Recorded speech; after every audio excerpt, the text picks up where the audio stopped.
더불어민주당의 이재명 대선 후보는 오늘 강원도를 방문해서 강원 지역을 바이오 산업 메카로 만들겠다는 구상을 발표합니다. 또 이틀째 PK 지역을 방문하고 있는 국민의힘의 윤석열 후보는 부산과 울산 곳곳을 방문하면서 전통적 지지세 확장에 주력할 계획입니다. 취재기자 연결돼 있습니다. 권민석 기자. 네, 국회입니다. 네, 민주당 이재명 후보 오늘은 강원도를 방문한다고요? 네, 이재명 후보는 오늘부터 내일까지 1박 2일간 강원도 곳곳을 훑으며 바닥 민심 다지기에 주력합니다.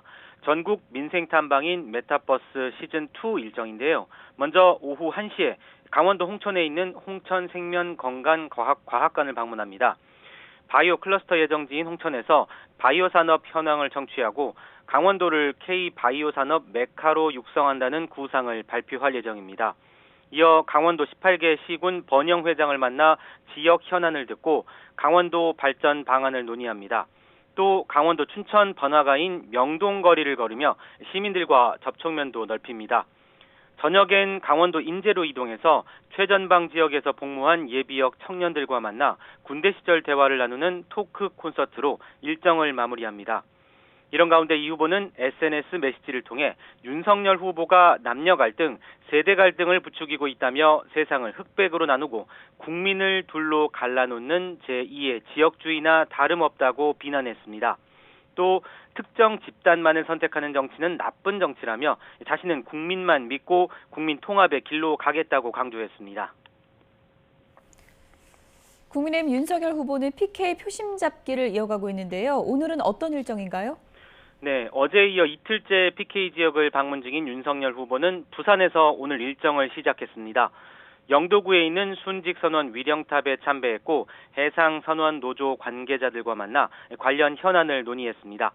여기서 선원들의 희생과 헌신이 우리 경제 발전에 크게 기여했다며 국민 전체가 잊지 말아야 한다고 말했습니다.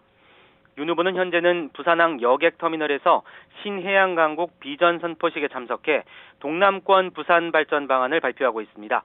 윤 후보는 이어 부산시당에서 열리는 부산선거대책위원회 필승 결의대회에 참석해 당 결속을 통한 대선 승리를 다짐하고 오후엔 부산 기장군 일광역에서 울산 태화광역까지 동해선 광역전철을 타고 이동하며 시민들과 소통할 예정입니다.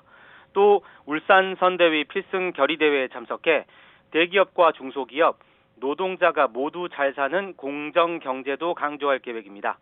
이와 별도로 윤 후보는 생활 밀착형 공약 발표도 이어갔는데요. 공공시설에 유모차와 휠체어 살균 소독기를 확대 설치하겠다고 약속했습니다. 코로나19 취약계층 보호 취지인데 윤 후보는 일부 기초자치단체에서 설치된 살균 소독기에 대한 주민 만족도가 컸다며 전국으로 확대하겠다고 설명했습니다. 네, 대선 일정을 전면 중단한 정의당의 심상정 후보, 여전히 공식 활동이 없는 건가요? 네, 그렇습니다. 정의당 심상정 후보는 나흘째 공식 일정을 중단하고 자택에서 집거 중인 가운데 정의당은 오늘 오후 당사에서 비상연석회의를 열어 대책을 논의합니다. 대표단과 의원단, 광역시도당 위원장 등이 참석하는 온오프라인 회의를 통해 돌파구 모색을 시도합니다. 국민의당 안철수 후보는 유튜브 녹화와 언론 인터뷰 등에 응하고 향후 선거운동 방향에 대한 내부 논의에 집중합니다. 안 후보는 또 SNS 메시지를 통해 자영업자와 소상공인의 대출 만기 연장, 상환 유예가 필요하다며 조치를 촉구했습니다. 새로운 물결 김동연 후보는 충남 논산에서 소상공인들을 만나 고충을 듣고 대전 광역시당과 세종특별자치시당 창당대회에 차례로 참석합니다. 지금까지 국회에서 YTN 권민석입니다.